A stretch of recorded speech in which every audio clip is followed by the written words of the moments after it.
Hello and welcome. I am No Coffee, No Life, and today we are building once again in the Ash Heap, which is by far my favorite zone in the entire game, if you couldn't tell already. Anyways, today we are building in a really cool location. One I think that many people will probably pass up because they won't think much of it, but it is really cool and unique. It has spectacular views, and it is at the almost highest elevation in the Ash Heap because we're right on Mount Blair. And our nearest neighbor is the workshop. How cool is that? Anyways, you get this platform, the stairs, all of this is included in your build area when you place right at the center of that circle. So without further ado, let's get started building this camp. So first things first, you are going to want to place this first foundation as evenly and accurately up against that walkway as possible so that the rest of the foundations align perfectly, and you don't have to do this 20 times till it's right. I say that because this area is particularly tricky with its uneven flooring, and you are probably going to spend a lot of time making sure that all of these foundations are where they need to be. If you're making a basement like I did, you're going to have to make sure that those pieces are low enough so that this wall that gets placed meets so that it's not sticking above the foundation. It needs to be flush with the floor. Here I am adjusting again the basement floor so that it's low enough that the wall lines up perfectly with the upper foundation. I still had to adjust these foundations even after I had moved things so that everything would be perfect. As I said before, when you're building your camp here, it's tricky to get everything right just because of the location. But it's worth it, especially if you want that walkway as your front entrance and you want the platform to be part of your camp and an extension of your living space. Now we're going to finalize the basement pieces using the concrete foundations. I already have most of the basement put down. All I'm doing is this final piece where I'm going to stack two concrete foundations on top of each other, and since everything's already lined up, it's perfect. Look at that. It doesn't get any better than that. You would have to really stare at it and be looking for it to see that there's two of them stacked on each other. We'll place these last two second floor foundations and this floor will be complete. You want to place your turrets here so that mobs coming up the stairs can't actually hit them unless they have ranged weapons. They're pretty safe there. You can put a normal doored wall here. It's possible, but there is a better option, and it is a powered door. Specifically the one that doesn't require a keypad. The one you see here has the keypad. You'll see when I flip it around, it has a keypad on its rear facing side.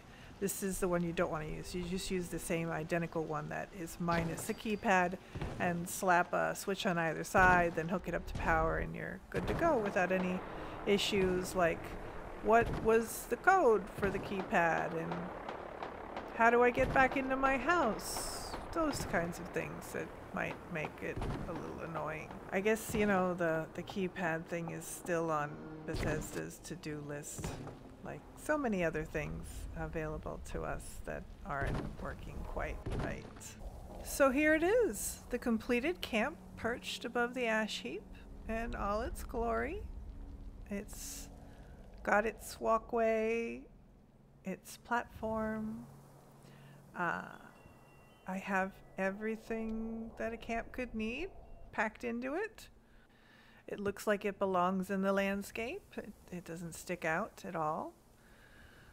So, let's take a look inside, shall we? But first, we're going to start from the bottom. If you remember at the beginning, I said that you get the stairs and the platform, basically everything here. So I fixed these stairs. They were actually broken when I arrived. I just used, obviously, two foundations, one with the ramp and a normal wooden foundation. I haven't touched anything else on this stair, mainly because it's pretty cluttered as it is. I put our chatty Cathy astronaut as my ally. Yeah, she talks a lot, but not so much during this video. Certainly though, while building. Here's our lovely switch and the interior. Mix it up a bit. I think these walls are from cold steel from that season. So there's a little ready room over there off to the left, and this is the main area and the interior. I am using those new Brotherhood walls in the current season. I got them and I was like, I can use these because they're scuffed up enough and they fit the industrial look that this building is supposed to have. It's supposed to look like it's been sitting here and that, you know, somebody kind of moved in, maybe patched it up a bit. Clearly, whoever's living in here is not a straight up thug. They're a scientist of some kind. Or at least that's how I've decorated it to look. I've just got a little tiny living space, and our cardinal friend has shown up again along with Prince, where you can hear chirping on the desk over there. I've got stuff filling the shelves. Downstairs in our completed basement, I have another little window with a power armor station with some Raider power armor because it's nice and scruffy. Here's the rest of the basement. Workshop. Everything you might need. And it looks great. It's sufficiently cluttered, I think. So, going back up, the reason I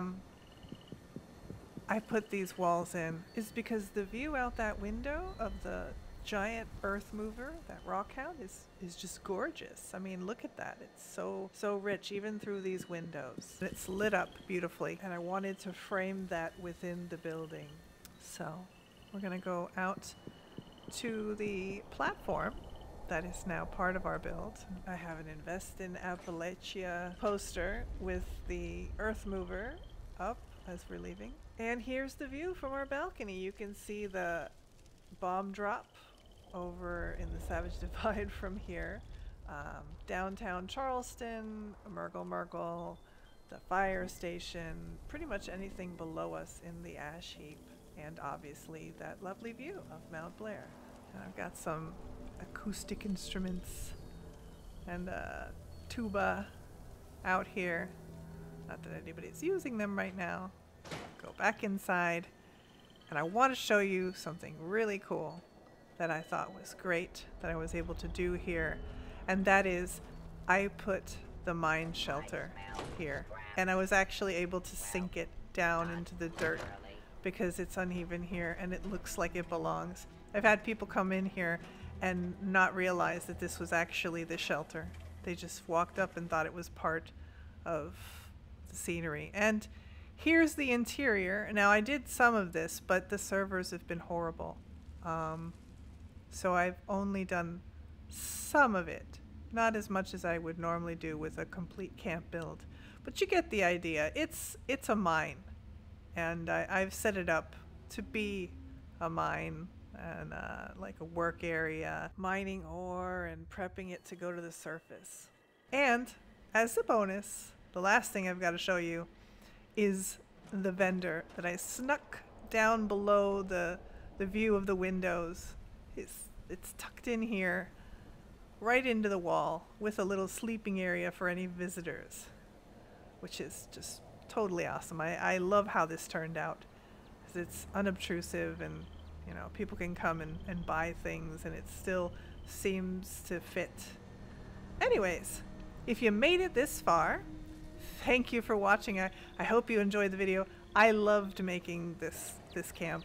It's always a treat to work in this zone, and I hope you enjoyed watching it. If you're new here and you like what you see, consider subscribing I make a video every Tuesday, and I try to keep them as unique as I possibly can. And if there's anything you would like to see me expand on from this video, leave a message for me in the comments. But until next time, happy building in the wasteland. 10 times the detail.